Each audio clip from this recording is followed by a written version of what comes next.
You ask Tiger to calculate. This deals with linear inequalities with one unknown. The final result is u smaller than 3/4. Let's solve it step by step. Group all constants on the right side of the inequality. Add 2 to both sides.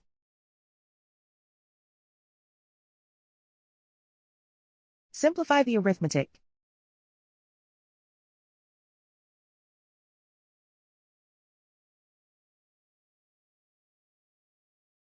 Isolate the u. Divide both sides by 4.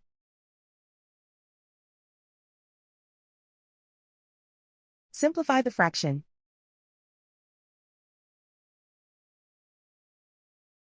Plot the solution on a coordinate grid.